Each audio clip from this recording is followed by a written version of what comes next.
iniciar este seminario de violencia contra la mujer y los integrantes del grupo familiar, que es la actualización en la ley 30364 y su reglamento.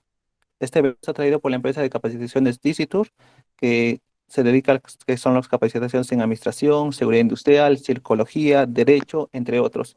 Y tratamos de traer algunas capacitaciones que a veces no son traídas por otras empresas, porque tal vez no son muy rentables o comerciales.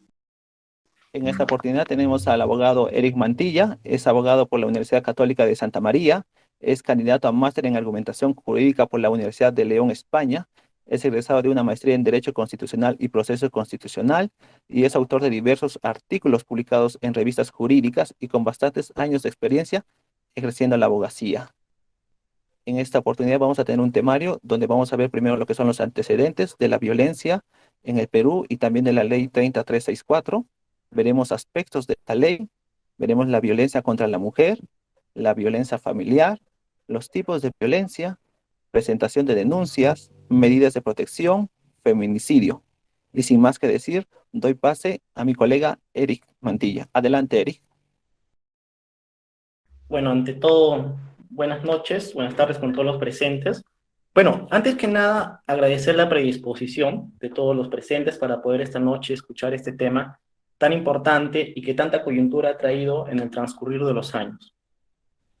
En primer orden, debemos entender que el tema de la violencia contra la mujer y los integrantes del grupo familiar no solamente suscita a nivel nacional, sino que es un problema que se ha venido suscitando a nivel mundial y con el transcurrir de los años.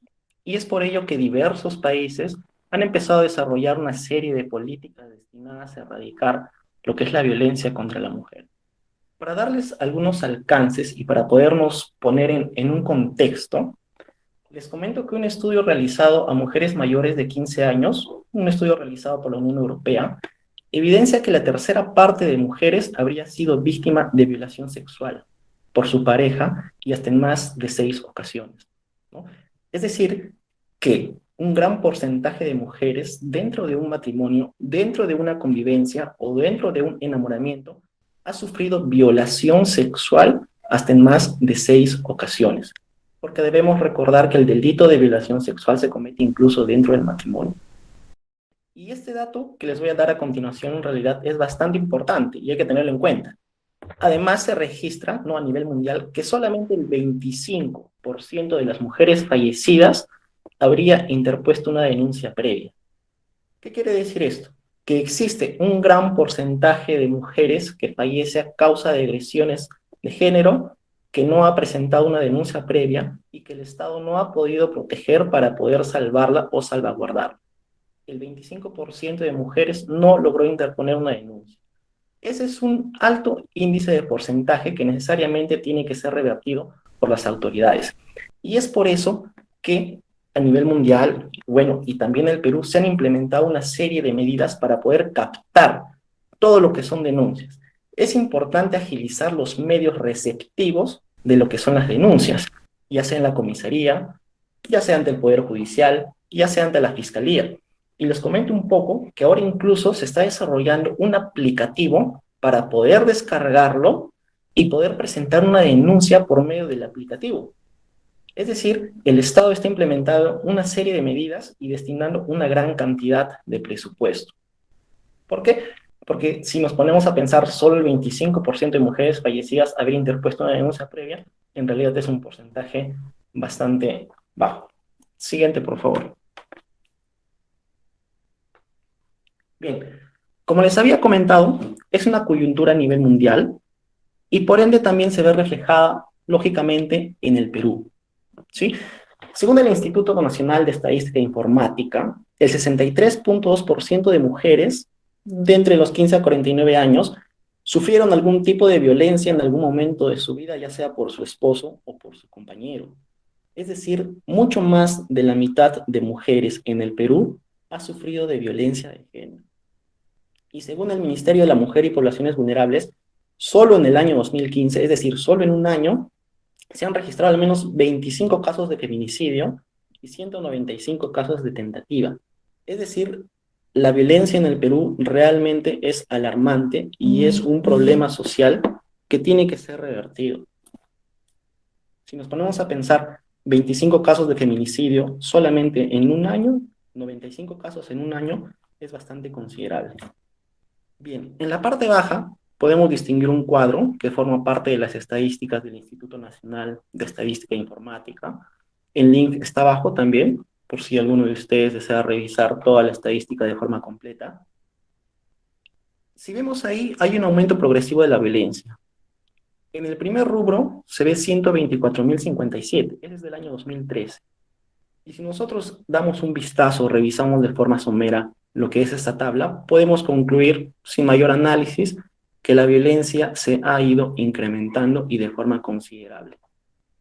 Desde el año 2013 hasta el año 2019, prácticamente las denuncias se han duplicado. Y estas cifras son las que se han logrado extraer de las comisarías. Si ustedes logran ver el cuadro que está marcado en la parte penúltima, son 222.376 denuncias atendidas en el año 2019 por las comisarías a nivel nacional. Es decir, los índices de violencia se han incrementado y el Estado está tomando medidas para poder erradicarla, para poder reducirla. Siguiente, por favor. Ahora, como les había comentado, no es de sorprenderse de que la violencia se ha ido incrementando en el Perú. Todos nosotros hemos sido testigos, seguramente, de alguno u otro caso, o habremos sido víctimas de violencia familiar o de violencia de género.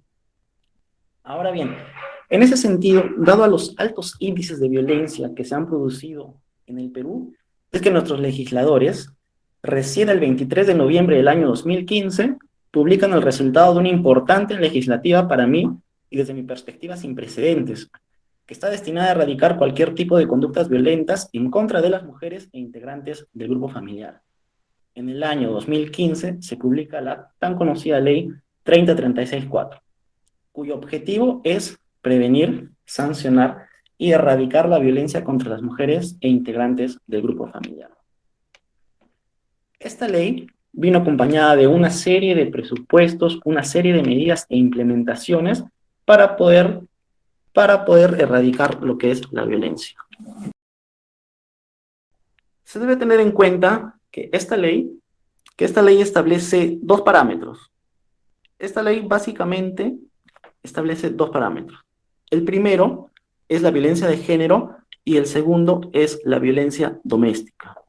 ¿Sí? Esta ley se va a dividir en dos. Y eso hay que tenerlo clarísimo. Hay muchas veces incluso trabajadores jurisdiccionales que no tienen conocimiento de esto. La ley se divide en dos grandes grupos. Uno, que es violencia de género, y otro, que es la violencia doméstica. ¿Sí? En otros países, en países europeos, se han dictado dos leyes. Una ley que se va a concentrar en violencia de género y otra ley que se va a concentrar en violencia doméstica. Sin embargo, en el Perú, el legislador consideró mejor juntar estos dos tipos de violencia en una ley, en la ley 30364, ¿no? En ese sentido, el legislador consideró necesario y apropiado regular y normar lo que es la violencia de género y la violencia doméstica en una sola ley. Desde mi punto, no debió hacerse así, sino que se debió tener dos leyes distintas para poder evitar confusión y hacer un mejor desarrollo de cada una de ellas. Pero bueno, el legislador no lo vio así y emitió la ley 30364, que es importante, y repito, es importante tener en cuenta que abarca la violencia de género y la violencia doméstica. Siguiente, por favor. Bien. Bueno, mi persona es trabajador jurisdiccional de una Corte Superior de Justicia. Vengo laborando en un juzgado con subespecialidad de violencia contra la mujer y los integrantes del grupo familiar. Para comentarles un poco, en estos últimos meses hemos formado una comisión para poder capacitar a las comisarías.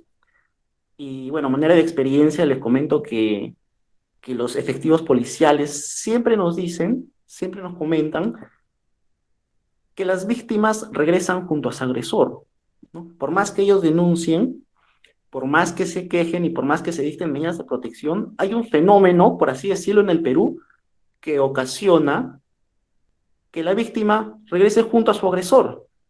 Y es algo que los efectivos de la policía a veces no lo entienden y a veces nosotros no logremos entender. ¿Por qué la víctima regresa con su agresor? Y bueno, aquí ya les tengo como que la respuesta. ¿Por qué? Porque la violencia es un círculo vicioso, por así decirlo. No tiene comienzo ni tiene fin. A ver, primero, cuando se genera, bueno, cuando hay una pareja, ¿no? Cuando hay una pareja, primero suele haber situaciones de tensión, como podemos ver en el cuadro izquierdo. Hay situaciones de tensión que prácticamente son cotidianas o son normales de las parejas. ¿Sí? Pero en algunas ocasiones esa tensión estalla y se generan hechos de violencia. Cualquier tipo de violencia. Luego lo vamos a desarrollar, pero genera cualquier tipo de violencia. Y después de la violencia ocurre lo que llamamos el arrepentimiento o la reconciliación, que es una etapa en la que los integrantes o las personas que están inmersas de la violencia nuevamente se juntan y están como si nada hubiese pasado. Luego pasan nuevamente los meses, otra vez se genera tensión y otra vez se genera violencia. Y después de la violencia sigue el arrepentimiento y luego la tensión y la violencia. Y es así. Es así como las víctimas y los agresores se ven inmersos dentro de un círculo, por así decirlo, vicioso, y que es difícil, muy difícil de romper, pero es lo que tenemos que hacer para poder erradicar la violencia. Siguiente, por favor. Bien, les había comentado que hay un círculo, el ciclo de la violencia, que básicamente primero se da la atención, hechos de violencia y luego el arrepentimiento. Ahora bien, ¿cómo podemos nosotros romper este círculo de violencia para que así los casos de feminicidio, los casos de violencia logren reducir? ¿Cómo podemos romper este círculo? Bien, para poder entender esto, primero tenemos que darnos cuenta de cómo se origina la violencia. ¿Sí? ¿Cómo se origina? La violencia básicamente se origina porque existe algún tipo de dependencia emocional, algún tipo de dependencia social o algún tipo de dependencia económica respecto de uno de los integrantes que está inmerso en la violencia. ¿Sí? Existe dependencia que va a evitar que el agraviado escape de ese círculo. Esa dependencia puede ser emocional. Puede ser que lamentablemente uno de los integrantes de la pareja dependa emocionalmente de su pareja. Y es por eso que no se aleja. Eso es una de las consecuencias de la violencia. Puede haber una dependencia económica, que es bastante común en los casos que nosotros podemos observar. Es muy natural, es común escuchar que dentro de una relación de pareja, uno de los integrantes es quien trabaja y el otro o la otra integrante no trabaja. Y si allí detonan hechos de violencia, es muy complicado de que la persona que depende económicamente del otro escape y se va a ver inmersa en este círculo de violencia. Y puede haber también razones sociales, factores sociales. Por ejemplo, los tan famosos o bueno, llamados estereotipos. Puede ser que lamentablemente una de la pareja, puede ser la mujer, piense que al momento de separarse de su pareja va a ser mal vista por la sociedad. Y ese es un factor social, ¿no? Entonces, existen tres factores que van a hacer que las víctimas no escapen de este círculo vicioso de la violencia. Y es necesario eliminarlos. Un factor, como les dije, el social, el económico o el emocional. Es necesario romper con este ciclo, pero evidentemente se necesita con especialistas en la materia. El Estado peruano puede tener una excelente iniciativa creando la norma 3036-4, puede nombrar muchos jueces a nivel nacional y puede crear todas las normas que el Estado peruano vea por convenientes. Pero es importante entender que la violencia no se erradica con la sola publicación de una norma. Y eso hay que tenerlo claro. La sola publicación de una norma no te permite que al día siguiente la violencia disminuya o que la violencia se erradique. Entonces, ¿qué se necesita? Bueno, se necesita lógicamente de especialistas en la materia. ¿Quiénes son esos especialistas? Lógicamente tienen que ser psicólogos, lógicamente tienen que ser psiquiatras que puedan romper con esta dependencia emocional. Entonces, es muy importante la ley 3036-4, pero ojo, es incluso más importante fortalecer los centros de salud con profesionales psicólogos.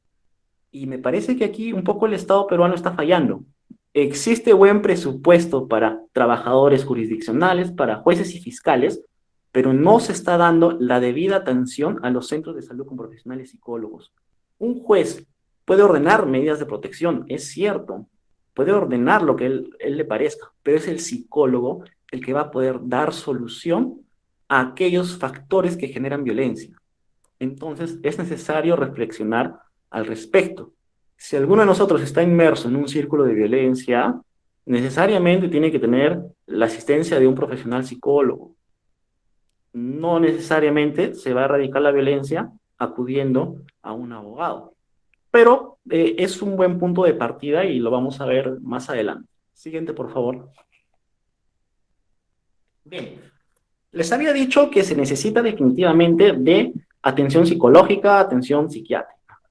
Y lo importante y lo novedoso de esta ley 3036-4 es que el magistrado puede disponer y puede ordenar cualquier tipo de medida para poder erradicar la violencia. Bueno, y aquí yo les traigo un caso real. ¿Qué es lo que el magistrado optó o vio por conveniente para poder erradicar la violencia? ¿No? Y fíjense ustedes, el juez dijo, se ordena un tratamiento psicológico para recuperación emocional de la denunciante, el mismo que podrá llevarse en forma gratuita en una institución del Estado, debiendo efectuarse un seguimiento de su desarrollo mediante informes que deberá alcanzar al juzgado hasta que el profesional encargado del caso disponga o autorice su conclusión. Es decir, el juez tiene claro que puede existir muchísimas normas, pero quien realmente puede romper ese círculo de violencia es un profesional psicólogo. Lo tiene claro, ¿y qué es lo que ordena? Que la denunciante, víctima de violencia, asista a un centro de salud para poder romper con este círculo de violencia y evitar que se vuelva a generar. Como les dije, la implementación de la norma es importante, pero esta debe ir acompañada de especialistas en la materia que se concentren en erradicar y dar un tratamiento adecuado a las víctimas. Ahora, ¿solamente se da un tratamiento respecto a la agraviada? No, en realidad no. La norma establece que también se puede dar un tratamiento, lógicamente, al agresor, porque una persona agresora, ya sea que cometa cualquier tipo de violencia, lo va a hacer porque no se encuentra bien psicológicamente. Eso es lógico. Una persona que se encuentra equilibrada no comete actos de violencia. Y así lo entienden los jueces. Y en este caso, ¿qué es lo que dijo el magistrado? Se ordena de manera obligatoria un tratamiento integral de la salud mental para el denunciado. Es decir, en este caso, el juez se ha concentrado tanto en la víctima como en el agresor. Y eso es muy importante. La víctima puede llevar todos los tratamientos psicológicos sabidos y por haber, pero es importante también que el agresor realice un tratamiento integral de salud. ¿Para qué? Para que él entienda el conflicto en el que se encuentra y pueda poder resolverlo y evitar así que se generen mayores hechos de violencia. ¿Sí?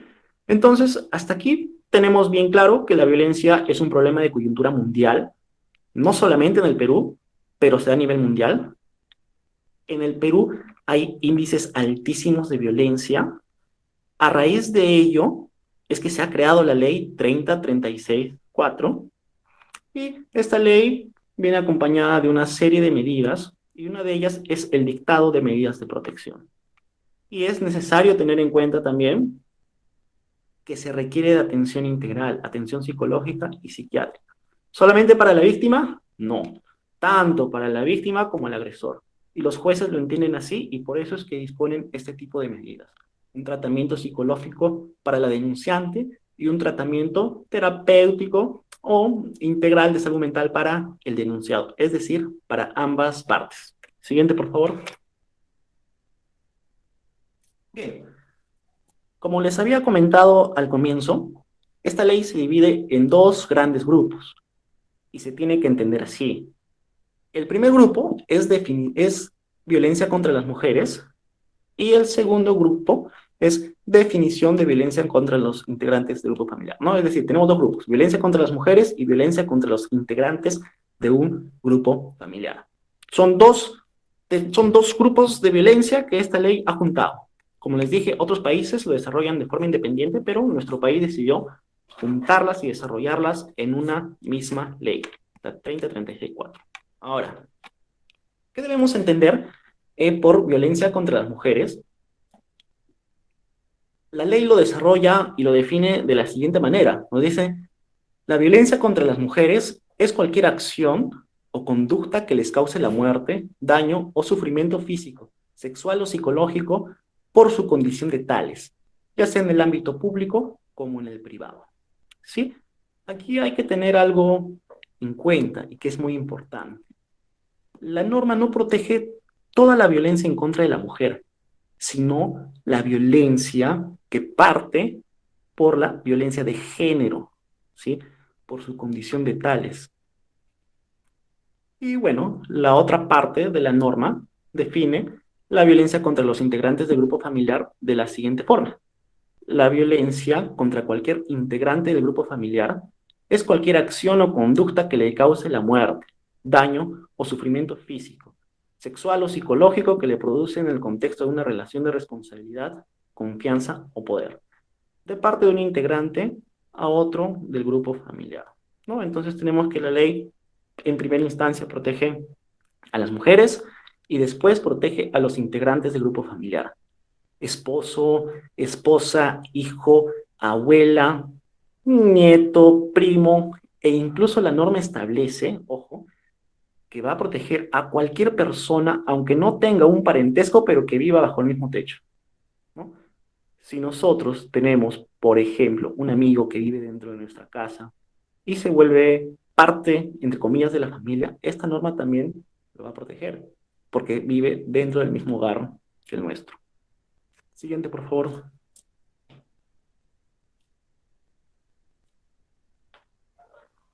Bien, esta norma también desarrolla lo que son los tipos de violencia. Sí, nos establece que básicamente son 4 tipos de violencia. El primero es la violencia física, que en realidad no merece mayor definición ni mayor desarrollo. Nos dice que es la acción o conducta que causa daño a la integridad corporal, bueno, o a la salud. Se incluye el maltrato por negligencia. Este es un tema importante que más adelante lo vamos a desarrollar. Descuido o por privación de las necesidades básicas que hayan ocasionado daño físico o que puedan llegar a ocasionarlo, sin importar el tiempo que se requiera para su recuperación.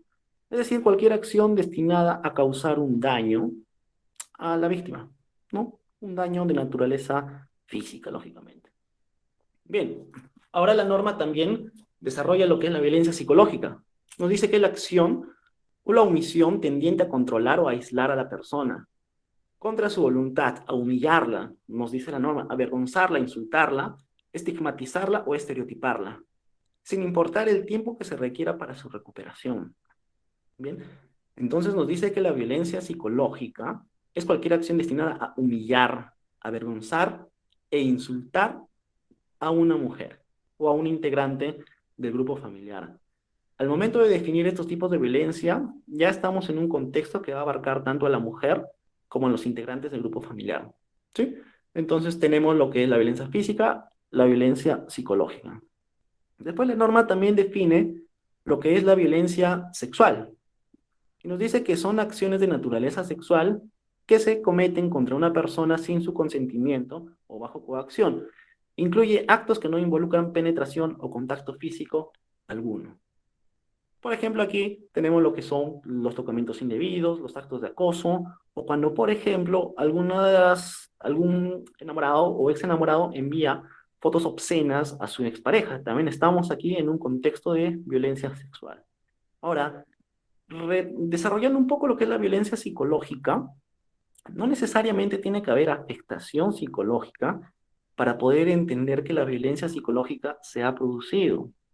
Puede ser que en un informe psicológico se concluya de que la agraviada no tiene ningún tipo de afectación, pero eso no quiere decir que la violencia no se haya producido. Puede ser que la agraviada no tenga ningún tipo de afectación, pero que el juez entienda que la violencia psicológica sí se ha producido y dicte en consecuencia medidas de protección. Siguiente, por favor. Bien, esta ley 303664, como les había dicho, desarrolla lo que es la violencia física, sexual o psicológica, pero trae una innovación bastante interesante. Esta ley también va a normar lo que es la violencia patrimonial y la violencia económica. Son cosas distintas. No es lo mismo violencia patrimonial y violencia económica, aunque algunas personas la suelen confundir. Violencia patrimonial nos dice la norma que es la acción u omisión que ocasiona un menoscabo en el patrimonio de las mujeres por su condición de tales o contra cualquier integrante del grupo familiar, ¿no? En el marco de las relaciones de poder, responsabilidad o confianza. Por ejemplo, la perturbación de la posesión, tenencia o propiedad de los bienes. Puede ser que cuando salga un integrante del grupo de familiar a la tienda, el otro le cierre la puerta, ¿no? Y empiece a perturbar la posesión del bien de su familiar. Allí estamos frente a un tipo de violencia patrimonial que puede ser denunciado ante las autoridades correspondientes. Puede ser, por ejemplo, en el caso de violencia de género, y que hemos visto mucho en los juzgados, que el varón destruya atuendos de su pareja. ¿Y por qué lo destruye? Porque considera que ese tipo de ropa es demasiado provocativa. Eso es un tipo de violencia patrimonial también, ¿no? Allí hay un estereotipo. ¿Cuál es el estereotipo? Hay muchas personas que consideran que las mujeres deben obedecer, deben hacer caso a cómo deben vestir en lo que respecta o lo que le dice su pareja, ¿no? Bueno, aquí estamos en un supuesto de violencia patrimonial cuando se destruyen los bienes de la pareja, porque considera de que no puede vestir de determinada forma. Y por darnos un ejemplo, en el caso del grupo familiar, como nos había comentado, esta norma abarca dos grandes campos, uno que es la violencia de género y otro lo que es la violencia familiar. Un ejemplo de violencia patrimonial en el caso del grupo familiar es que el denunciado en un ataque de ira destruye bienes de su padre, quien es un adulto mayor, ¿no? Lógicamente aquí estamos en un supuesto de violencia patrimonial y que evidentemente puede ser denunciado. Siguiente, por favor. Ahora bien, tenemos un tipo de violencia bastante interesante, que es la violencia económica. Y este tipo de violencia también se da de forma común. Y básicamente, nosotros hemos visto, en la mayoría de casos se da cuando el varón no quiere pasar la pensión de alimentos a su ex conviviente, ex esposa, por las razones que sean, cuando se niega a pasar una pensión para su hijo. Estamos aquí ante un supuesto de violencia económica y se pueden dictar en consecuencia medidas de protección. Entonces, si nosotros conocemos algún caso o nosotros padecemos de ello, ¿no? En el sentido de que la pareja no quiere pasar la pensión que corresponde, tranquilamente se puede ir ante la Policía Nacional de Perú, se puede ir ante las comisarías, ¿no? Se puede ir incluso ante el Poder Judicial o ante la Fiscalía para poder presentar este tipo de violencia que es la violencia económica. Ahora, ¿cómo lo define la norma? Es la acción o omisión que ocasiona un menoscabo en los recursos económicos de las mujeres por su condición de tales o contra cualquier integrante del grupo familiar, en el marco de relaciones de poder, responsabilidad o confianza, ¿no? Por ejemplo, ¿cómo se da este tipo de violencia económica? Que como les había dicho, es un tipo de violencia distinto al patrimonial. ¿Cómo se da? Por ejemplo, con la limitación de los recursos económicos destinados a satisfacer necesidades o privación de medios indispensables para vivir una vida digna. Puede ser que el padre o la madre no aporte lo que debiera aportar al hogar y en consecuencia está ocasionando una vulneración al derecho a satisfacer necesidades de sus hijos. Eso es un tipo de violencia económica. Otro tipo de violencia económica es el que le comenté, ¿no? Por ejemplo, cuando el cónyuge o excónyuge no quiere pasar alimentos. Allí existe un tipo de violencia económica. Y los magistrados logran identificarla y evidentemente dictan lo que son las medidas de protección. Siguiente, por favor. Bien, vamos a empezar a desarrollar ya algunos términos un poco más técnicos de la propia ley que es necesario entenderlos. Primero, respecto de la violencia contra las mujeres. Nos dice que la violencia contra las mujeres es cualquier acción o conducta que les cause la muerte, daño o sufrimiento físico, sexual o psicológico. Nos dice por su condición de tales, ¿no? Y bueno, y ahí ya como que se nos genera una duda. ¿Qué quiere decir por su condición de tales? ¿Quiere decir que por el solo hecho de haber nacido mujer ya merece protección? Bueno, la respuesta es no. Por su condición de tales, está directamente relacionado a lo que es violencia de género. Y eso también es necesario entenderlo. Y si nosotros revisamos lo que dice la normativa respecto al feminicidio, coincidentemente, el legislador utiliza el mismo término. Nos dice, será reprimido con pena privativa de libertad no menor de 20 años el que mata a una mujer por su condición de tal. ¿No? Bueno, entonces aquí hay un tema bastante interesante. Para definir la violencia nos dice que es toda acción que cause daño a una mujer por su condición de tal. Y para definir el feminicidio nos dice que es aquella acción que le causa la muerte por su condición de tal. Es decir, el legislador utiliza los mismos términos. Pero, ¿qué se entiende por su condición de tal? ¿Sí? Aquí ya vamos a entrar un poco a detallar más lo que es la violencia de género y los estereotipos, que son unos temas un poco más técnicos, pero que se tienen que entender para poder desarrollar lo que es la violencia de género a raíz o en el marco de la ley 3036-4. Bueno, entonces vamos a ver qué se entiende por condición de tal. Siguiente, por favor. ¿Qué quiere decir que la violencia contra las mujeres ocurre por su condición de tal? A ver, la expresión por su condición de tal hace referencia a que las mujeres son violentadas por el hecho de ser mujeres. Es decir, se trata de una violencia basada en género. Cuando nosotros escuchamos condición de tal, automáticamente tenemos que entender violencia de género, de forma instintiva, de forma inmediata. Condición de tal, violencia de género, ¿no? Pero bueno, vamos a desarrollar un poco más. Nos dice que la agresión contra la mujer por su condición de tal es perpetrada por el agente contra la mujer a causa del incumplimiento o imposición de estereotipos de género, entendidos estos como el conjunto de reglas culturales que prescriben determinados comportamientos y conductas hacia las mujeres, que las discriminan y subordinan. Esto quiere decir, por ejemplo, a ver, vamos a desarrollar un poquito aquí lo que nos quiere decir la definición de por su condición de tal. Nos dice que es la violencia que se genera por el incumplimiento o la imposición de estereotipos de género. Y tenemos que entender necesariamente qué son estereotipos de género. Lo que se entiende por estereotipos es lo siguiente, son los roles que se le asigna a determinada persona, ¿sí? Esos son los estereotipos, los roles que se le asignan a determinada persona. Ejemplo, a ver, un rol, aunque le suene cómico, pueril o infantil, es que algunas personas, ¿no? Y esto es cierto, algunas personas piensan que las mujeres deben saber cocinar bien. Claro, esto está revestido también de lo que popularmente se llama machismo, ¿no? Pero aquí encontramos un estereotipo de género. Pensar que las mujeres deben saber cocinar y deben hacerlo bien. Ese es un ejemplo, aunque sea gracioso, de estereotipos de género. ¿Por qué? Porque se le está asignando a una mujer un determinado rol. Eso es un estereotipo. Y si es que alguien genera violencia en contra de una mujer porque no sabe cocinar, estamos en un contexto de violencia de género, ¿sí? Y estamos dentro de lo que la norma 3036 de 4 está buscando proteger. A ver, por ejemplo, si un hombre con la intención de robar el celular a una mujer la mata, en principio no se trataría de un feminicidio, ¿no? O, por ejemplo, que un varón golpee a una mujer para robarle el celular.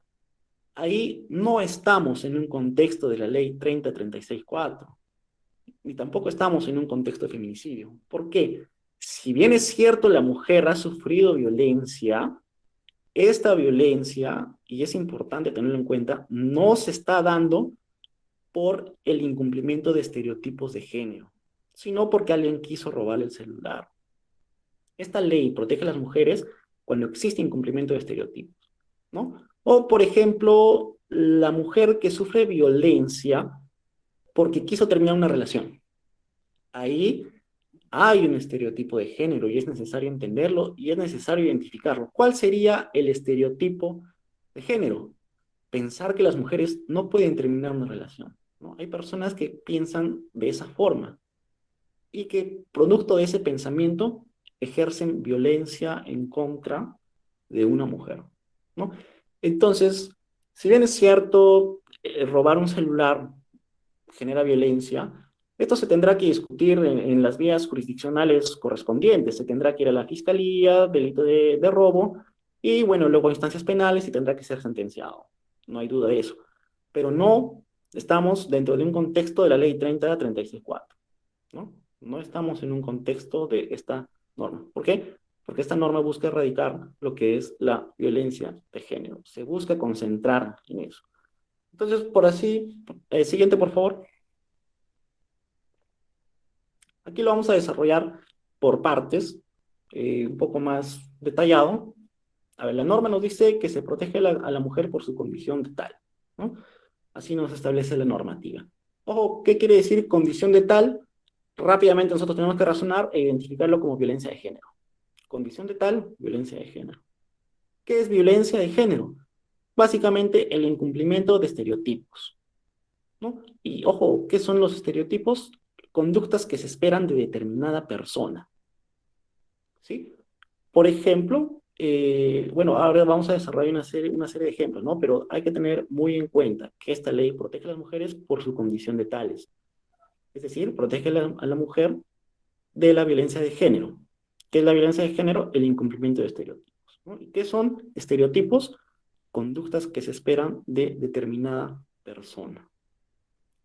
A ver, aquí vamos a desarrollar algunos ejemplos, algunos ejercicios para poder identificar si estamos ante un supuesto de violencia de género o no.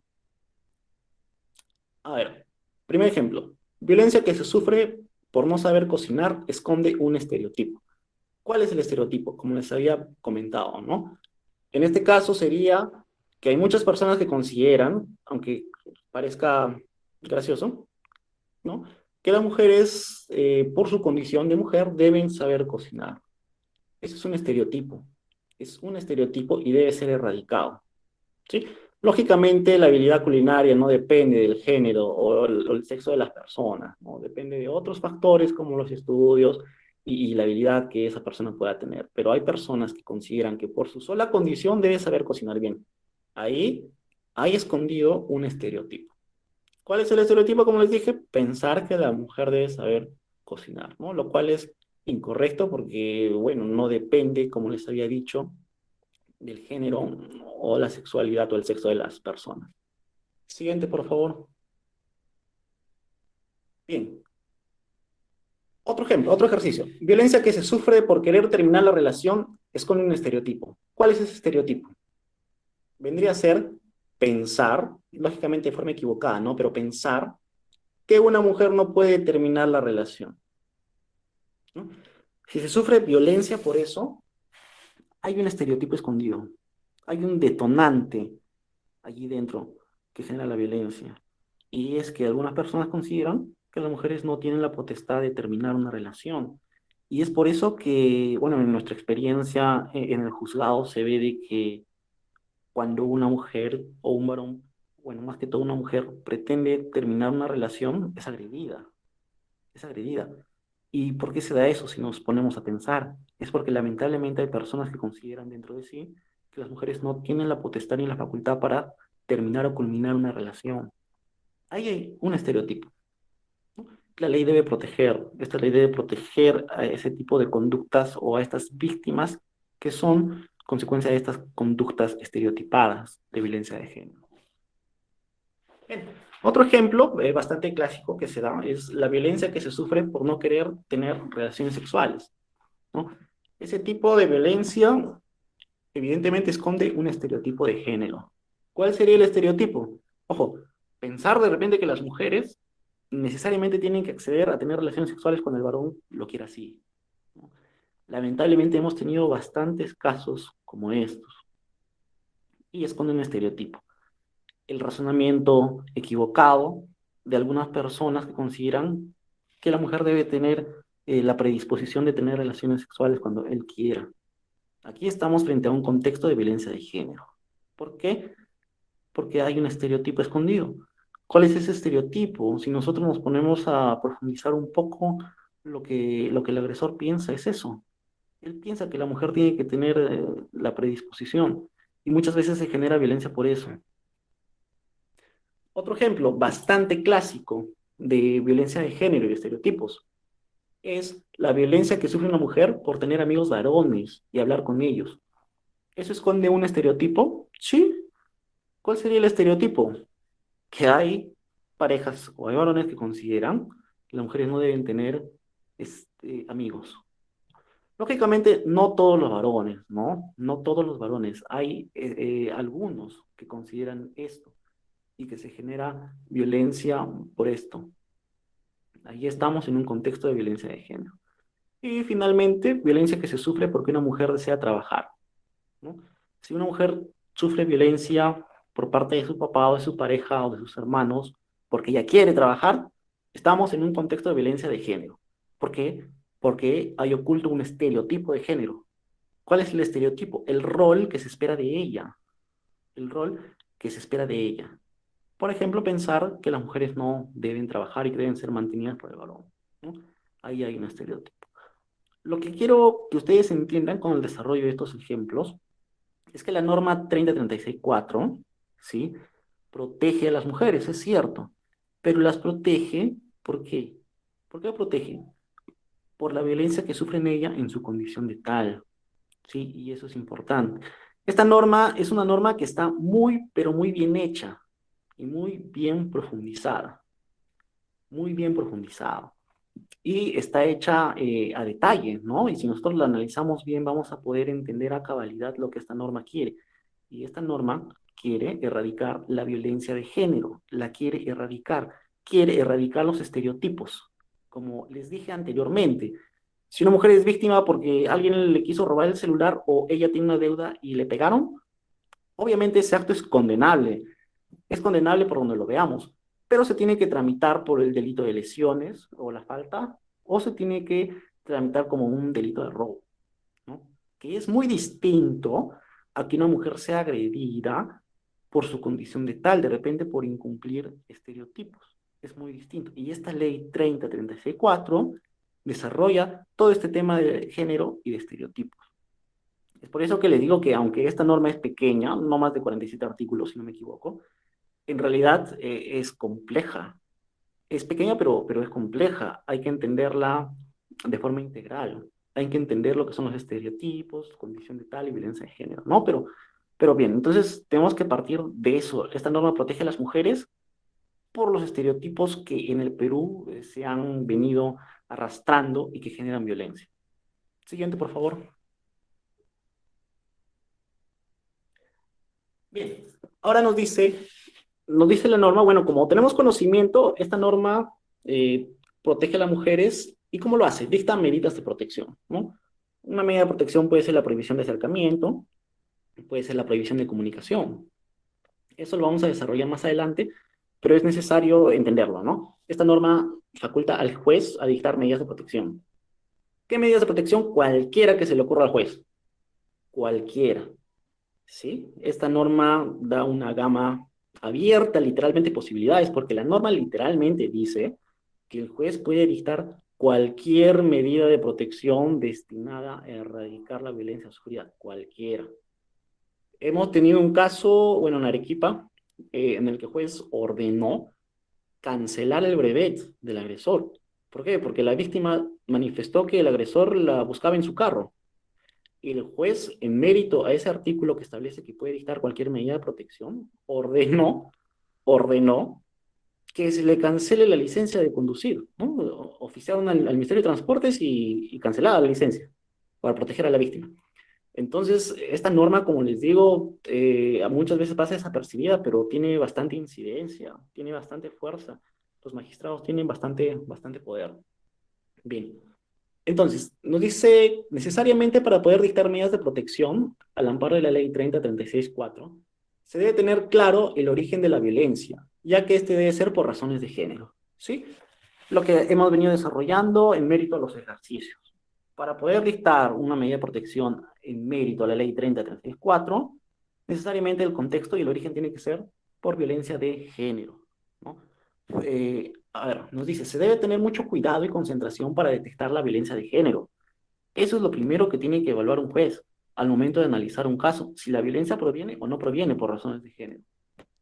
Si proviene por violencias de género, el juez debe dictar medidas de protección. Si no proviene, no debe dictarlas, porque esta ley tiene que enfocarse en erradicar la violencia de género. ¿Bien? ¿Por qué? ¿Qué pasa si se empieza a dictar medidas de protección a diestra y siniestra solamente porque es una mujer, nada más? ¿No? Se estaría desnaturalizando el objetivo, porque el objetivo es erradicar, coloquialmente les voy a hablar, el machismo, ¿no? Coloquialmente erradicar el machismo, o coloquialmente, bueno, lo que se dice machismo. Pero hablando un poco más de forma técnica, lo que esta ley busca es erradicar la violencia de género y los estereotipos. Acá tenemos, por ejemplo, un caso, ¿no? Un pequeño cuadro. El origen de la violencia es violencia de género, perfecto. Como les había dicho, esta violencia de género puede ser por razones físicas, psicológicas, sexuales, patrimoniales o económicas, ¿no? Puede ser. Y el juez evalúa, oye, si hay violencia de género, entonces corresponde dictar medidas de protección.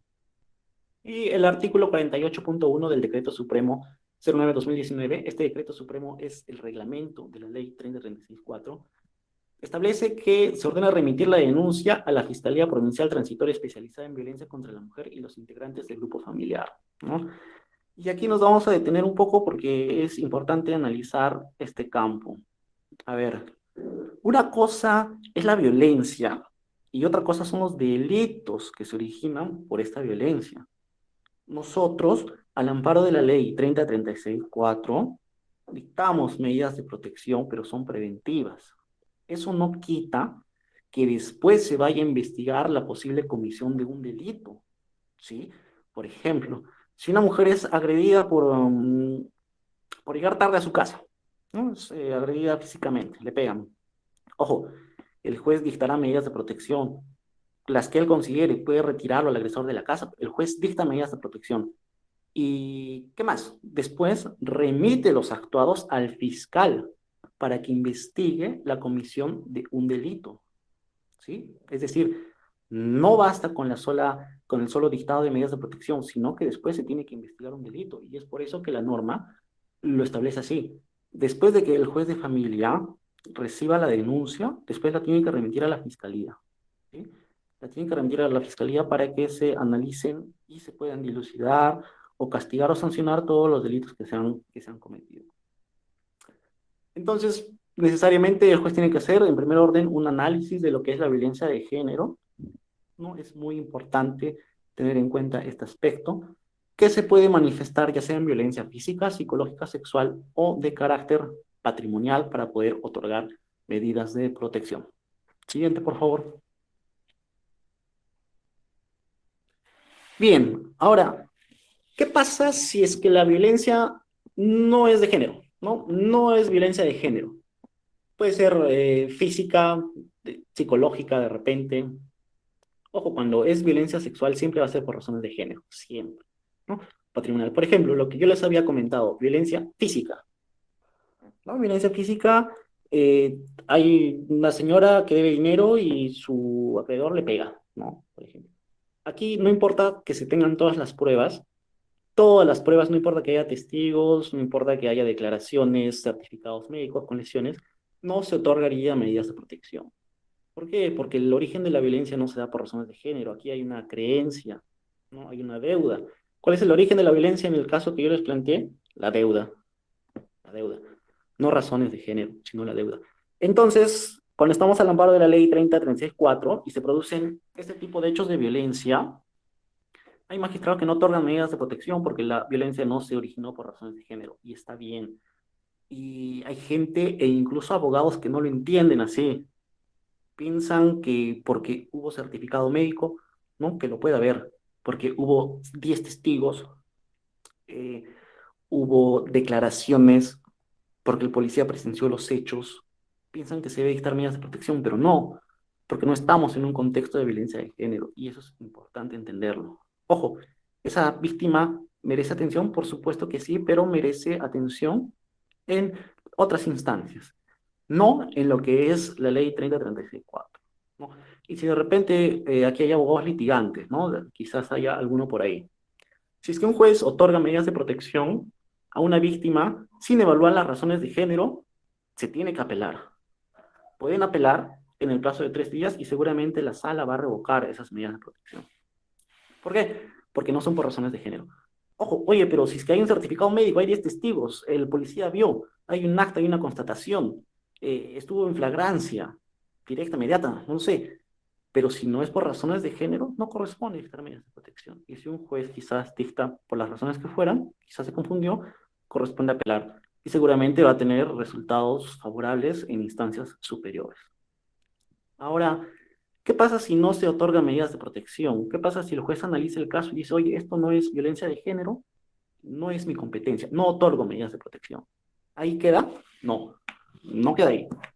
Lo que la norma establece es lo siguiente.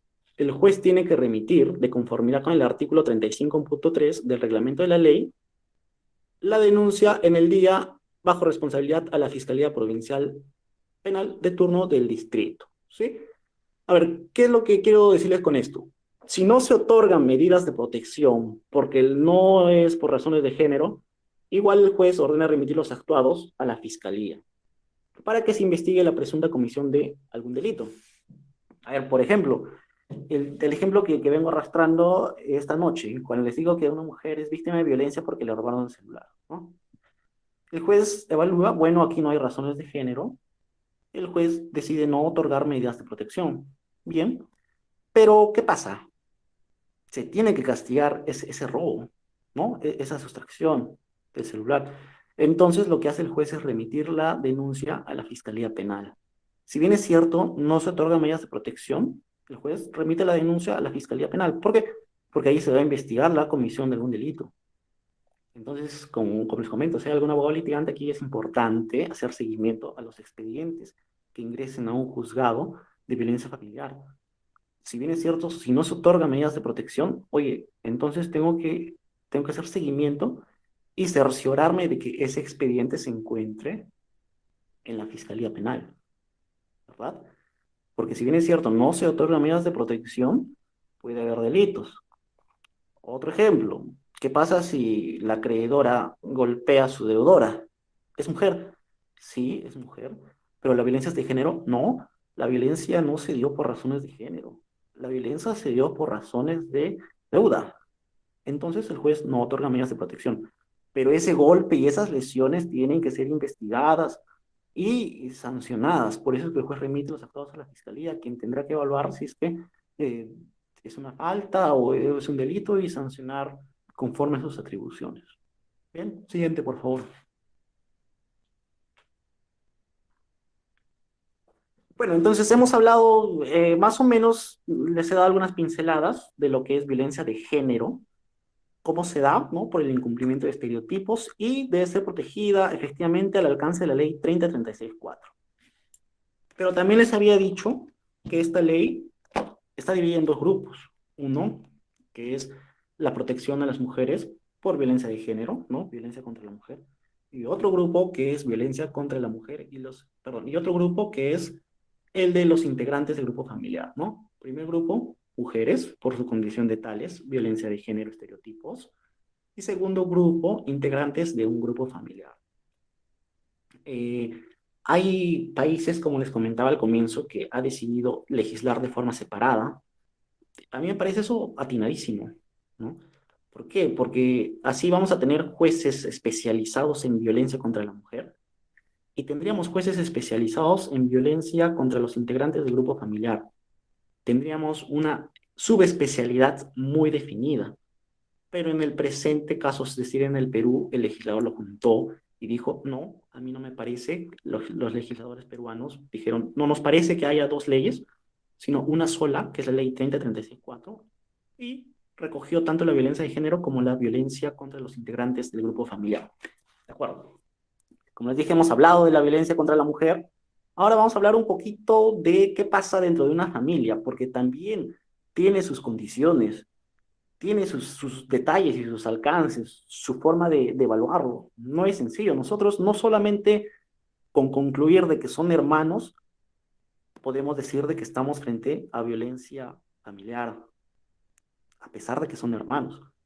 Por eso les digo que esta ley, por más que sea corta, en realidad no es tan sencilla, desarrolla algunos aspectos que son importantes y que, bueno, yo les voy a tratar de explicar en este breve tiempo.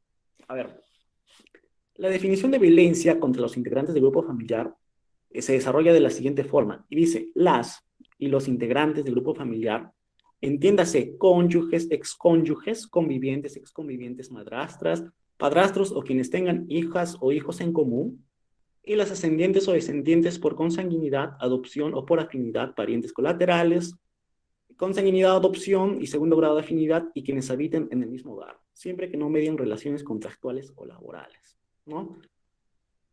Siempre que este tipo de violencia se produzca una relación de responsabilidad, poder o confianza.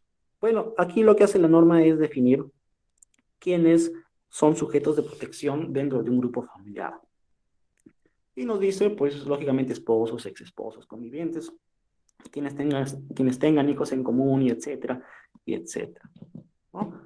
A ver, y también desarrolla algo que es bastante interesante, y quienes habiten en el mismo hogar, nos dice.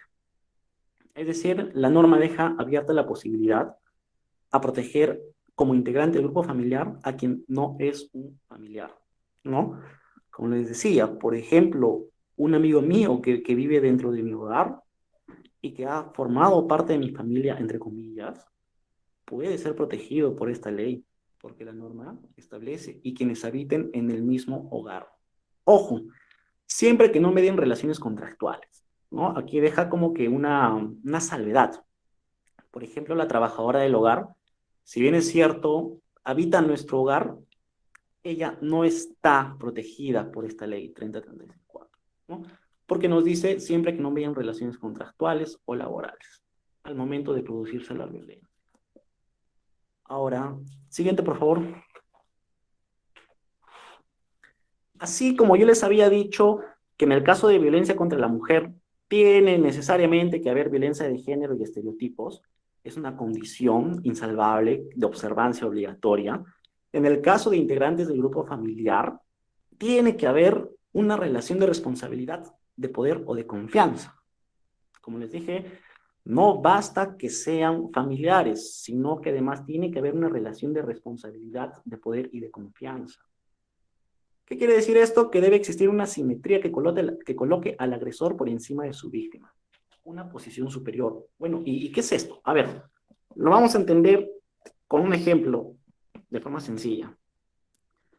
Si se pelean dos hermanos, ambos de 25 años, no se otorgan medidas de protección. ¿Por qué? Porque no hay una asimetría entre ellos. No hay una simetría que coloque a uno por sobre el otro. Entonces, el juez ahí no tendría por qué dictar medidas de protección. No hay una simetría. No hay indicadores de que uno esté por encima del otro. Ahora les voy a poner un ejemplo en el que sí hay una simetría. Por ejemplo, un adulto mayor que sufre violencia por su hijo. Ahí hay un desnivel, ¿sí? Hay un desnivel, hay verticalidad. Y ahí sí corresponde dictar medidas de protección. A ver, lo vamos a desarrollar poco a poco. Siguiente, por favor. Como sabemos, la violencia se da a nivel mundial. El Perú no ha sido la excepción. Tenemos que tener en cuenta que existe un círculo de violencia en el que existe tensión, luego el estallido de hechos de violencia y luego un arrepentimiento, ¿no? Hemos desarrollado que hay tipos de violencia física, sexual, psicológica, patrimonial y económica. Sí, hemos desarrollado que esta ley protege dos grandes campos. El primero es a la violencia contra la mujer, bueno, las mujeres por su condición de tal y a los integrantes del grupo familiar. ¿Sí? Bueno, a ver, nos habíamos quedado en el desarrollo en lo que concierne a la violencia que se da dentro de los integrantes de un círculo familiar. Bien. Como les había comentado, no basta con que sea un integrante de la familia, por así decirlo. Eso no basta. Tiene que haber otros requisitos que la norma establece. Y esos requisitos son tres. ¿Sí? A ver, el primer requisito. Relación de responsabilidad. ¿Qué es eso? ¿Qué es la relación de responsabilidad? Se debe entender como una relación de responsabilidad a toda aquella en la cual el agresor se encuentra en una posición de responsabilidad jurídica con relación a la víctima. ¿Qué nos quiere decir esto? Tiene que haber un vínculo jurídico. Ojo, no estoy hablando de un vínculo contractual, que es totalmente distinto. Tiene que haber un vínculo jurídico entre agresor y víctima. Ejemplo, padre a hijo. ¿Hay un vínculo jurídico? Por supuesto que sí. El deber de asistencia y el deber de cuidado, establecido por norma. Entonces, para poder saber que estamos en un contexto de violencia familiar, tiene que haber una relación de responsabilidad. ¿Cuál es esa relación? El vínculo jurídico, padres, hijos. Ojo, otro ejemplo, tutor, sí, también, apoderado, también, incluso las casas de acogimiento familiar, ¿no? Los albergues. Hay una relación de responsabilidad, por supuesto, hay una obligación jurídica del cuidante de la casa, del encargado, para proteger y dar asistencia a los menores que se encuentran ahí internados. A ver, si nosotros sabemos de que si el papá agrede a su hijo, sabemos de que se debe dictar medidas de protección, bueno, es cierto, sabemos, pero tenemos que profundizar un poco más. ¿Por qué se da? Porque existe una relación de responsabilidad entre papá e hijo, por un vínculo de naturaleza jurídica, que es el deber de cuidado. ¿Sí? A ver. Entonces la norma nos establece que para poder dictar medidas de protección necesariamente tiene que haber una relación de responsabilidad. También nos dice que tiene que haber una relación de poder. Vamos a desarrollar ahora qué es una relación de poder. Se trata de una relación asimétrica entre el agresor y la víctima, mediante la cual, sin que exista una disposición normativa o de autoridad que lo establezca, existe una circunstancia simétrica por sus relaciones mutuas o una relación de dependencia, ¿no? Por ejemplo, un adulto con dificultad para caminar, cuyo cuidado está encargado por un sobrino. Un adulto, no me refiero a un adulto mayor, quizás un adulto de 45 años que tiene dificultad para caminar, si es agredido por otro integrante de su grupo familiar, merece atención en mérito a la ley 3036-4, ¿no? ¿Por qué? Porque existe una relación de poder, existe una asimetría respecto de uno y el otro. Y es importante tenerlo en cuenta porque la norma lo establece como requisito fundamental y que tiene que ser de observancia obligatoria. La norma dice, se puede dictar medidas de protección a los integrantes de un grupo familiar siempre que exista relación de responsabilidad, siempre que exista una relación de poder. Sí, entonces la norma es clara y establece que son requisitos de obligatorio cumplimiento. Siguiente, por favor. Así como hay una relación de poder o de responsabilidad, también hay una relación de confianza, ¿no? Nos dice que es la relación entre dos integrantes del grupo familiar en la que no habiendo una situación de responsabilidad o circunstancias asimétricas en la acción o conducta, hubo un aprovechamiento de una relación de confianza. Ojo, ¿qué pasa si un hermano le da dinero al otro para que la guarde y él no le quiere devolver el dinero? Ahí podríamos analizar que estamos dentro de un contexto de integrantes de un grupo familiar, sí, porque son hermanos. ¿Hay una relación de confianza? Sí, ¿no? Una relación de confianza que ha sido vulnerado por el agresor. ¿Y qué tipo de violencia sería? Lógicamente sería violencia patrimonial, ¿no? El hecho de no querer devolver el dinero que ha sido prestado. Siguiente, por favor.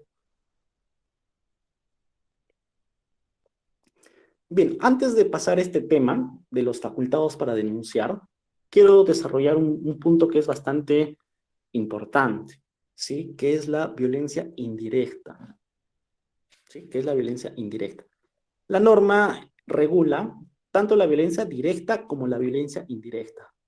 ¿Qué es la violencia directa? Pues es cuando el agresor dirige sus actos de violencia en contra de la víctima. Ahí hay una violencia directa, porque el agresor está canalizando los actos de violencia a su víctima, ¿sí? Pero acá hay un tema importante y que hay que tener en cuenta, ya sea para si somos abogados al momento de ejercer y litigar en este campo o no, que hay un tipo de violencia que es indirecta. Ojo, ¿y cuál es la violencia indirecta? Es sencillo. Es cuando un menor o un adulto mayor observa actos de violencia. Cuando los observa. No cuando es víctima, cuando los observa. Ahí la norma establece, ojo, si un menor ve actos de violencia psicológica, así no sean en su contra. Si un menor ve, estamos en un contexto de violencia indirecta. ¿Y ese menor merece protección? Sí, sí merece protección. El juez tiene que dictar medidas de protección para poder proteger, valga la redundancia, a ese menor que ha presenciado actos de violencia. Sí, el juez tiene esa obligación, ¿no? Entonces, la violencia se da de forma directa, pero también es importante tener en cuenta que se da de forma indirecta. Si el juez, al momento de la lectura de toda la denuncia, advierte por allí en la declaración, que la manifestante refiere, ¿no? Que fue agredida y que sus hijos estuvieron presenciando los actos, el juez tiene que identificar y desarrollar en su motivación que estamos frente a un caso de violencia indirecta. ¿Por qué?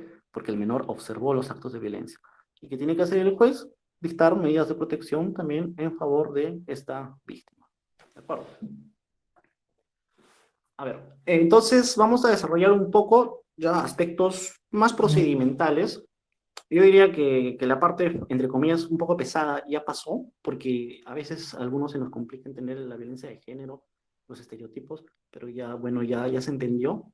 Ahora vamos a hablar un poco más de temas más dinámicos, más procedimentales y un poco más básicos que están normados dentro de la ley 3034 y dentro de su reglamento que es necesario que nosotros entendamos para poder ejercer nuestra profesión como abogados, ya sea como trabajadores de los órganos jurisdiccionales o como abogados litigantes. O también este tema puede ser de interés para quienes no son abogados, ¿no? El tema de violencia de género es bastante importante. A ver, ¿quiénes son los facultados para interponer una denuncia? Básico, obviamente, la agraviada o el agraviado. Es cierto, ¿no? A ver, ¿qué más nos dice? Cualquier persona. Bueno, cuando yo litigaba, he tenido consultas y me preguntaban, ¿no? He visto que mi vecina ha golpeado a su hijo. Y bueno, yo decía, eh, bueno, entonces tienes que interponer una denuncia. Estamos en la obligación legal, porque aquí lo dice, pero también la obligación moral, ¿no? ¿Qué más?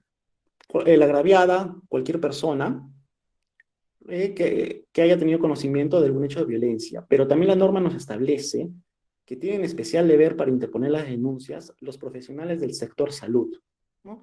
Médicos, enfermeras y otros, y también los docentes. Es decir, todos estamos obligados a denunciar actos de violencia, pero también se ven obligados, ¿quiénes? Los profesionales del sector salud y los profesionales de la educación, ¿no? Ellos tienen un deber especial de interponer una denuncia. ¿Por qué? Por ejemplo, los educadores tienen contacto con una serie de menores, con bastantes menores, y entonces la norma prevé que el educador tiene la posibilidad de advertir mayores actos de violencia. Entonces, responsabiliza un poco más a los docentes, a la educación, a interponer las denuncias. Y también a los profesionales del sector salud. También hay otras entidades que se ven obligadas a interponer una denuncia, como son los centros de emergencia mujer, el SAU, la línea 100, deberán poner en conocimiento los hechos de violencia a las autoridades competentes, ¿no? Bueno, los centros de emergencia mujer son instituciones que han sido creadas por el Estado para poder apoyar a las mujeres o a los grupos de integrantes del grupo familiar que han sufrido de violencia, ¿sí? Para poderlos apoyar en tanto ellos puedan denunciar o se les pueda recibir su declaración y puedan ser atendidos incluso por psicólogos o asistentes sociales para que se pueda elaborar los informes respectivos. Igual el SAU y la línea 100. Bueno, ¿quiénes pueden interponer la denuncia? En realidad cualquier persona, como les había comentado, lógicamente el agraviado. Hay una responsabilidad especial, es cierto, los que trabajan en el sector salud, quienes trabajan en el sector educación, y en sí las entidades como el SAO, la mujer y los trabajadores de la línea 100 tienen una obligación especial, ¿no? Bueno, la Defensoría del Pueblo también. Siguiente, por favor. Ahora, es importante tener en cuenta ante quiénes se puede interponer la denuncia, ¿verdad? La norma establece básicamente tres instituciones ante las cuales se puede interponer una denuncia. La primera, lógicamente, es la Policía Nacional del Perú. Como les había comentado al comienzo, la Policía Nacional del Perú es el principal órgano, el principal operador para poder captar las denuncias. Y esto se viene reflejado en la práctica. La Policía Nacional del Perú en el año 2019, como les comentaba, ha logrado percibir 222.376 denuncias, lo cual es bastante. Entonces, la primera institución que está percibiendo mayores índices de violencia son la Policía Nacional del Perú. ¿Por qué se da esto? Por la descentralización de las comisarías, ¿no? En cada distrito hay una comisaría que en realidad está al alcance de cualquier persona que ha sido agredida para poder ir allí y denunciar. Ahora, se necesita pruebas para interponer una denuncia. El policía tiene que exigirte que presentes alguna prueba, porque aunque suene descabellado, se ha visto, ¿no? Se ha visto casos en los que los policías obligan, ¿no? A que tú presentes alguna prueba, y si no es así, dicen que no van a dar trámite. La norma es clara y establece que no se necesita ningún tipo de prueba para poder interponer una denuncia. Basta con la sola declaración de la agraviada para ir ante las comisarías e interponer la denuncia. No se necesita ningún tipo de prueba. Dentro de la comisaría, sí puede haber centros de emergencia mujer, que pueden hacer tratamientos psicológicos. No tratamientos, sino pericias, por así decirlo, para poder concluir si existe o no existe afectación, ¿no? Pero en principio no se puede exigir a la víctima algún tipo de prueba para poder interponer una denuncia. ¿Ante qué instituciones se puede denunciar? Básico, Policía Nacional del Perú. Segundo, Poder Judicial. Y tercero, Ministerio Público. Esas tres instituciones, las 24 horas del día, los 7 días de la semana, tienen la obligación de recibir todo lo que son las denuncias. La denuncia puede presentarse, establece la norma por escrito, verbalmente, ojo, o a través de canales virtuales como correos electrónicos, aplicaciones de mensajería instantánea o cualquier otro medio tecnológico que para este efecto se disponga. Bien, como yo les había comentado al comienzo, solamente el 25% de mujeres que sufrieron de feminicidio interpuso una denuncia previa, ¿no? Es bastante bajo, es decir que anteriormente no se lograba motivar o incentivar la interposición de una denuncia. Solo el 25% de mujeres habría denunciado previamente. Es por eso que el Estado, a raíz de la implementación de esta ley, ha empezado a desarrollar y flexibilizar los aspectos procedimentales y burocráticos para la interposición de las denuncias. ¿Cómo se da esto? Se puede aperturar por medio de las instituciones estatales correspondientes los correos electrónicos, aplicaciones de mensajería instantánea o cualquier otro medio tecnológico para que se pueda interponer una denuncia.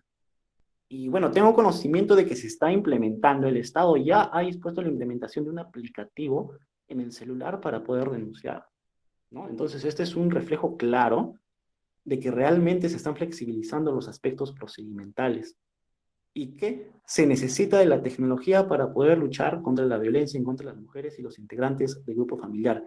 Y la norma lo establece así. Ojo, aquí hay un tema bastante interesante también. A raíz de la flexibilización de la norma, se pueden realizar notificaciones válidas a través del aplicativo WhatsApp, ¿no? Y seguramente es algo que a muchos abogados nos conmocionó un poco, ¿no? Una notificación por el aplicativo. Pero sí, o sea, la norma es expeditiva. La norma establece que se debe dictar medidas de protección en un plazo de 24 horas. 24 horas. Lo que antes demoraba un año, ahora se debe hacer en 24 horas. Y la víctima, después de denunciar, tiene que tener sus medidas de protección dentro de las 24 horas. Así lo establece la norma. Es por ello que se han realizado una serie de flexibilizaciones para poder captar las denuncias. Ahora, en los lugares donde no existen estos últimos, es decir, policía, poder judicial o ministerio público, pueden presentarse ante los juzgados de paz letrado o juzgados de paz. Cuando se trata de una denuncia verbal, se levanta el acta sin otra exigencia que la de suministrar una sucinta relación de los hechos, ¿no?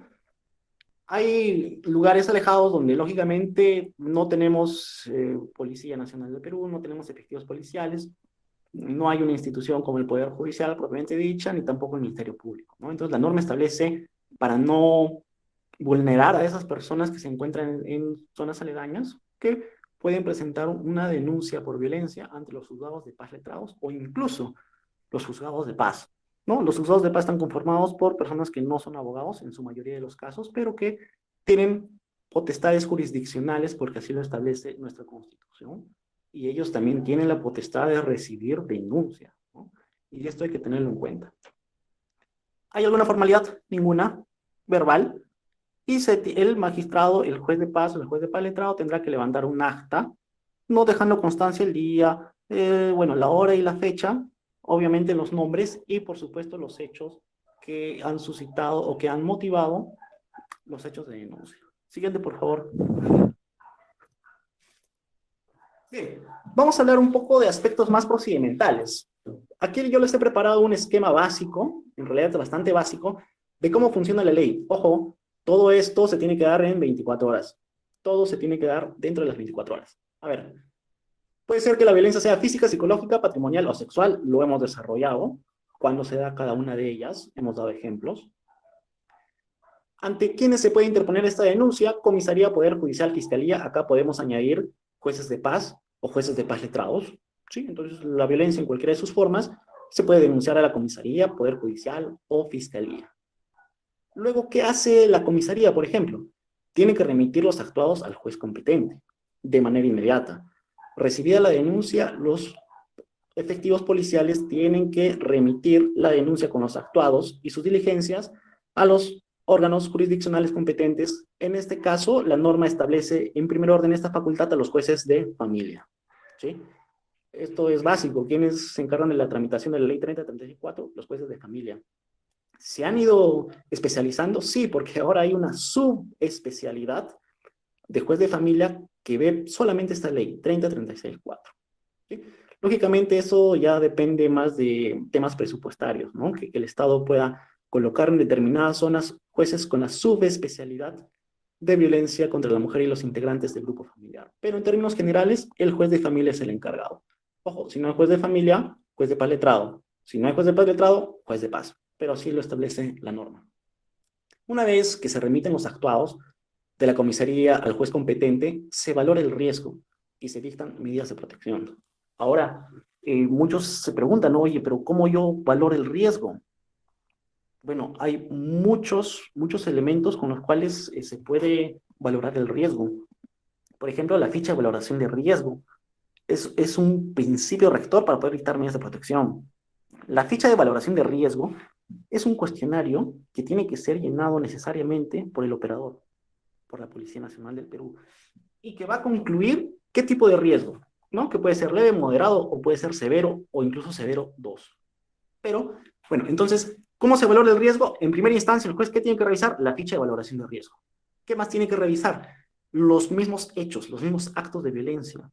No es lo mismo un agresor que ocasiona actos de violencia física a un agresor que ocasiona actos de violencia sexual ni de violencia psicológica, y el juez tiene que tenerlo clarísimo y tiene que distinguir entre uno o otro. Bueno, entonces se puede dar violencia en cualquiera de sus formas, se denuncia ante las instituciones correspondientes, se remiten los actuados al juez competente, este evalúa el riesgo y dicta medidas de protección, las que él considere necesarias, ¿sí? Se notifica, ojo, a los implicados y a la comisaría remitente. Esto es importante. Un expediente tramitado bajo los alcances de la ley 3036-4 tiene que ser notificado a los implicados y a la comisaría remitente. Lógicamente a los implicados para que puedan tener conocimiento de esa medida de protección. ¿Y por qué a la comisaría? Porque tiene que encargarse de la ejecución de las medidas de protección, ¿sí?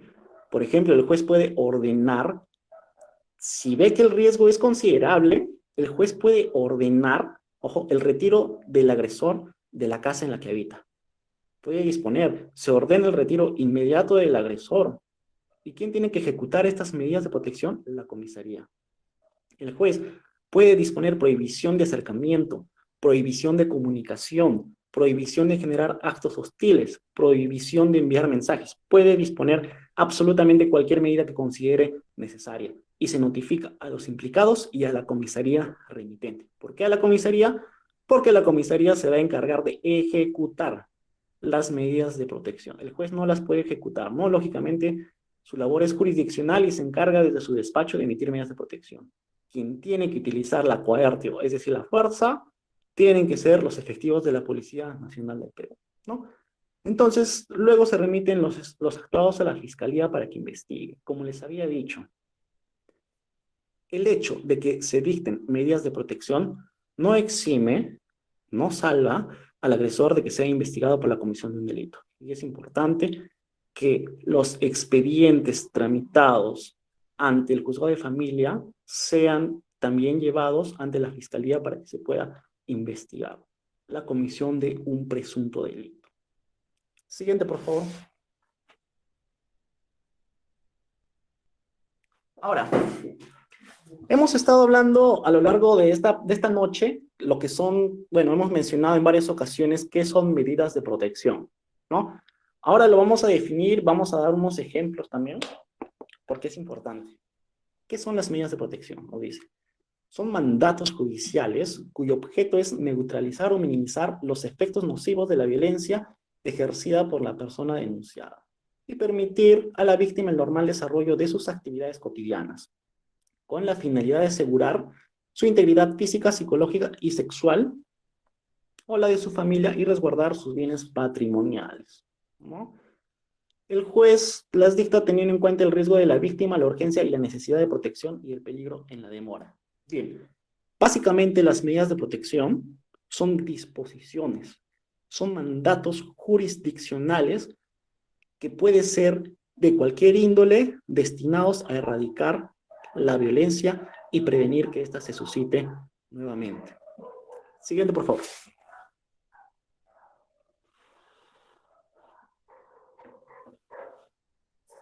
Bien, la norma nos está detallando, la norma nos detalla una serie de medidas de protección, pero no de forma limitativa, ¿no? Solamente enumerativa.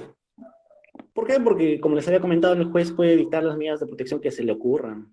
Aquí la norma es clara y establece una gama amplia de posibilidades para poder otorgar medidas de protección. ¿Qué puede disponer el juez? Lógicamente, tiene que haber un principio de razonabilidad y proporcionalidad entre los hechos y la medida de protección que se da. El juez puede disponer el retiro del agresor del domicilio en el que se encuentra la víctima, ¿sí? Pero ojo, aquí tenemos que analizar. Primero el juez tiene que darse cuenta y tiene que entender que si el domicilio le pertenece al agresor, no lo puede sacar de su propia casa. Y este es un tema que ha sido bastante cuestionado cuando recién se inició la ley 3036-4. El juez tiene que tener claro que la casa le pertenece a la agraviada para poder sacar al agresor. No puedes sacar al agresor de tu propia casa. ¿Qué es lo que correspondería en ese caso? Que ordene que la agraviada sea acogida en algún centro de acogimiento familiar. ¿Por qué? Porque no se puede retirar al agresor de su propia casa. Puede ser que se retire el agresor y la víctima quede con los familiares del agresor. Y lógicamente van a generar mayores actos de violencia en su contra, porque por su denuncia el agresor ha sido retirado. Entonces, no se trata de emitir o dictar medidas de protección, tiene que haber un análisis de la situación. El juez tiene que advertir de quién es la propiedad para poder establecer si va a retirar o no va a retirar al agresor, ¿sí? Pero bueno, la norma establece que una de las medidas de protección puede ser el retiro del agresor del domicilio en el que se encuentra la víctima. Perfecto. A ver, ¿qué más puede disponer según la norma? Impedimento de acercamiento o proximidad a la víctima en cualquier forma, en su domicilio, centro de trabajo, centro de salud u otros donde aquella que realice sus actividades cotidianas, ¿no? Hemos tenido casos en los que el agresor, por negarse a finalizar la relación, busca a su víctima en su centro de trabajo. Cuando no la busca en su centro de trabajo, va a su casa, ¿no? Cuando no va a su casa, la está siguiendo. Entonces el juez, por lo general, ordena un impedimento de acercamiento en cualquier sitio en el que se encuentre la víctima. ¿Qué distancia? La norma no establece una distancia. Eso es criterio del juez. Hay jueces que establecen 20 metros, hay jueces que establecen 1000 metros, 300 metros, 200. No hay un consenso en ello, pero tiene que haber al menos un análisis, ¿no? Por ejemplo, cuando son hechos de violencia sexual, lo que hacemos nosotros como órganos jurisdiccionales, por lo menos dictar 1000 metros de distanciamiento, ¿no? 1000 metros, para salvaguardar un poco más la integridad de la víctima. Entonces el juez puede dictar el impedimento de acercamiento si ve que hay actos de violencia y advierte que puedan volverse a repetir. Prohibición de comunicación, vía epistolar, telefónica, electrónica, asimismo chat, redes sociales y cualquier otra forma que sea con formas de comunicación globalizadas, ¿no? Medios tecnológicos. Ahora, ojo, es importante también aquí tener algún aspecto que ha sido cuestionado. Había jueces que dictaban prohibición de comunicación y esto era utilizado por el agresor para evitar pagar sus obligaciones alimenticias. Y eso es algo que se ha ido dando mucho. Entonces, hay que tener claro que la prohibición de comunicación solamente es por si él quiere comunicarse para agredir. No, no limita o no lo libera de sus obligaciones alimenticias. ¿Sí? Esas obligaciones se pueden realizar por intermedio de un familiar o un amigo, y es necesario que el juez lo desarrolle así. Había jueces que simplemente ordenan la prohibición de comunicación con la víctima. Oye, pero si no se va a comunicar, entonces ¿cómo va a pasar la pensión de alimentos? Y ya hay deudores alimenticios que se basan en eso. Dice, el juez me ordenó no comunicarte y por eso no te pagué. Entonces el juez siempre tiene que desarrollar, ¿no? Tiene que dar algunos alcances. Que se obvia, obviamente, la prohibición de comunicación cuando uno tiene que comunicarse para poder pasar alimentos. O si es que existe la prohibición de comunicación, el agresor tiene que pasar alimentos por intermedio de un familiar, un amigo en común, de confianza, o por medio de depósito en cuenta. Y esto siempre es bueno que el juez lo desarrolle, ¿verdad? A ver, siguiente medida de protección, prohibición de derecho de tenencia y porte de armas para el agresor. Esta medida de protección es bastante dura, por así decirlo. Hemos tenido casos en que los agresores son efectivos de la Policía Nacional del Perú, ¿no? Y bueno, lamentablemente se tiene que proteger a la víctima. Y si es así, se pueden disponer las medidas de protección necesarias. Se dictan medidas de protección para poder prohibir el derecho de tener armas incluso a efectivos de las Fuerzas Armadas. ¿Por qué? Porque el juez sospecha que puede desencadenarse un feminicidio. Más aún si es que hay un arma dentro del lugar. Entonces, el juez puede suspender incluso la licencia para poder portar armas. Si no es un efectivo policial, es una pareja que tiene un arma, el juez puede advertir este riesgo y suspender la licencia. Asimismo, hay jueces que ordenan que la Policía Nacional del Perú ingrese al domicilio del agresor e incaute las armas de fuego que éste pueda tener. Entonces, nos vamos dando cuenta de las incidencias y las consecuencias y los alcances de esta ley, que si bien es cierto es pequeña, tiene bastantes facultades y bastante poder que se le otorga a los magistrados. Muy bien. Siguiente. Inventario de bienes, bueno, que está más relacionado a temas un poco patrimoniales, ¿no? Puede ser que la víctima se retire del hogar y el juez ordene un inventario de bienes para que se pueda establecer cuáles son los bienes que ellos han tenido de forma mancomunada o no. Bueno, la verdad que el inventario de bienes es muy improbable que el juez lo determine así. No he visto una medida de protección con este tema de inventario de bienes. Y otra medida de protección puede ser la asignación económica de emergencia, ¿no? A ver, aquí nos vamos a detener un poco porque es importante. ¿Qué pasa si se denuncian hechos de violencia económica? Es decir, ¿qué pasa si una mujer denuncia ante las autoridades correspondientes que su cónyuge no le pasa alimentos? Bueno, el juez puede disponer cualquier medida. Y lo que hacen por lo general los jueces después de un análisis es ordenar un pago de emergencia, ¿sí? Por ejemplo, debido a la denuncia de violencia económica, el juez ordena como medida de protección, 2 puntos, que el denunciado pague la suma de 400 soles en el plazo de 3 días. ¿Por qué? Para salvaguardar la integridad física y la satisfacción de necesidades de la denunciante y de sus menores. Entonces, esta ley no está de adorno, por así decirlo, ¿no? Te da a los jueces y a los órganos jurisdiccionales herramientas importantísimas para poder erradicar la violencia. Y nosotros como órganos jurisdiccionales, en efecto, dictamos este tipo de asignaciones de emergencia. Cuando advertimos que hay un menor que tiene necesidades económicas, ordenamos mediante mandato judicial, ojo, dentro de las 24 horas, que este agresor deposite 400 soles a la víctima. Así de sencillo, porque el juez advirtió necesidad. Ojo, ya no se tendría que ir a un proceso, digamos, de alimentos, que sí sería necesario, ¿no? Sí sería necesario. Pero ante la urgencia, el juez, en mérito de la ley 3036-4, determina una asignación económica de emergencia, que puede ser cualquier monto. Hemos visto de hasta 1.500 hasta 400 o 200 soles, dependiendo de la cantidad de hijos y las necesidades que ellos puedan tener. Siguiente, por favor. Bien. Otras medidas de protección: tratamiento psicológico, albergue de la víctima en un establecimiento en el que se garantice su seguridad, y cualquier otra medida de protección requerida para la protección de la integridad y la vida de las víctimas y familiares, ¿no? Como les había comentado, cualquier tipo de protección que al juez se le ocurra se puede dictar para poder proteger a la víctima. Siguiente, por favor. Ahora, el juez tiene que tener una serie de criterios, no puede dictar medidas de protección por así, ¿no? Tiene que tener estándares establecidos. A ver, ¿en qué se fija el juez para dictar medidas de protección? ¿En qué se fija? Los resultados de la ficha de valoración de riesgo, ¿no? Que, como les había comentado, es un cuestionario que al final concluye el tipo de riesgo. El juez se fija en ello.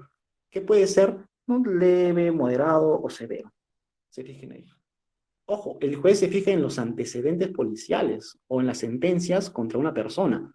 No es lo mismo un agresor que agrede de forma psicológica, ¿no? No es lo mismo a un agresor que agredió a su anterior pareja. Es totalmente distinto. El juez tiene que dictar medidas de protección en mérito a ello. Si advierte que esta persona tiene denuncias previas, pues tiene que dictar medidas de protección más severas. La relación entre la víctima y la persona denunciada, ¿no? Puede ser que sea su cónyuge, su hermano, el juez tiene que advertirlo. La diferencia de edades, ¿no? Puede ser que el agresor tenga 25 y la víctima tenga 70. Ha habido casos así. El juez tiene que advertir eso para dictar las medidas de protección más idóneas. Condición de discapacidad, situación económica, la gravedad del hecho y otros aspectos que denoten estado de vulnerabilidad, ¿no? Puede ser que la víctima se encuentre imposibilitada de caminar, imposibilitada de escuchar, imposibilitada de ver o de hablar, ¿no? Entonces el juez tiene que evaluar eso y dictar medidas de protección y tiene que establecer una serie de criterios. Siguiente, por favor. Ahora, este tema es muy importante, lo vamos a desarrollar de forma breve, por cuestiones de tiempo. La vigencia y validez de las medidas de protección. La vigencia es en tanto el riesgo permanezca.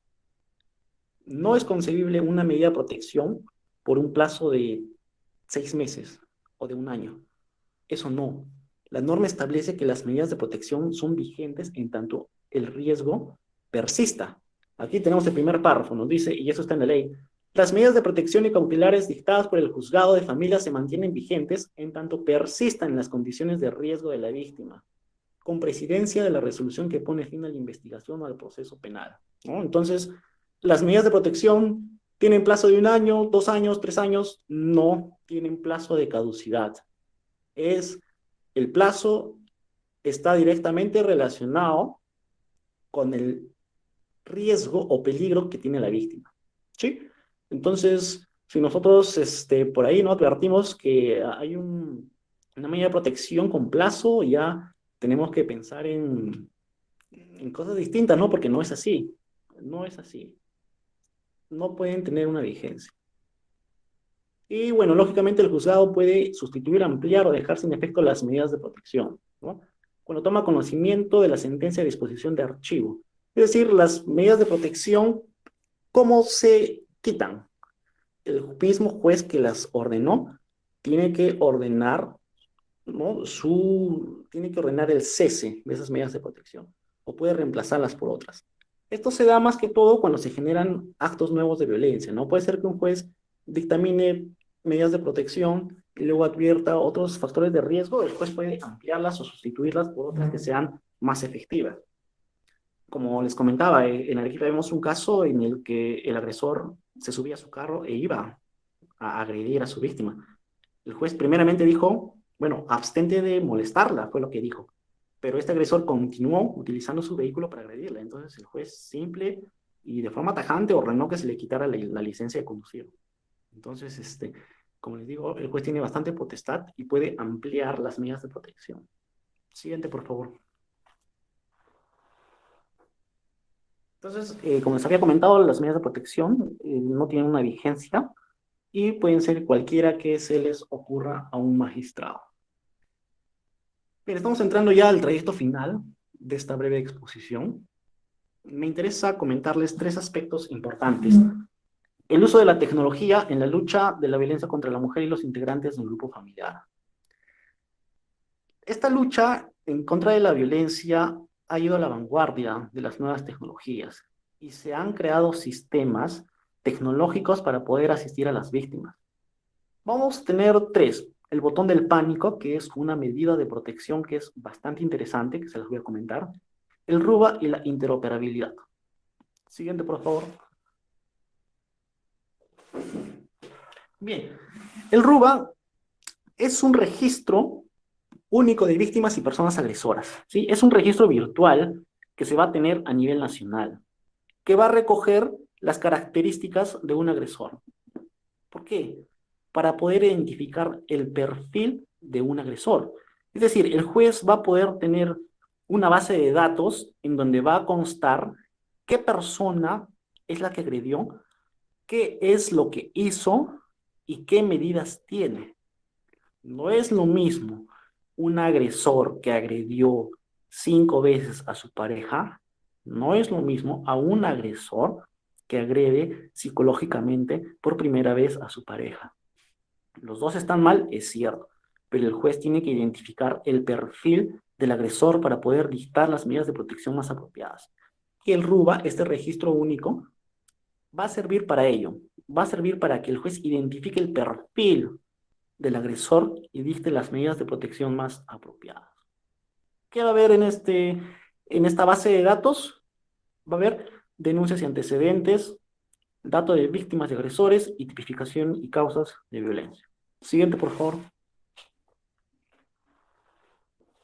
Bien, ahora vamos a hablar un poco de la interoperabilidad, que básicamente, bueno, yo les había dicho que las medidas de protección se tienen que otorgar dentro de 24 horas, ¿no? Y la norma lo establece así.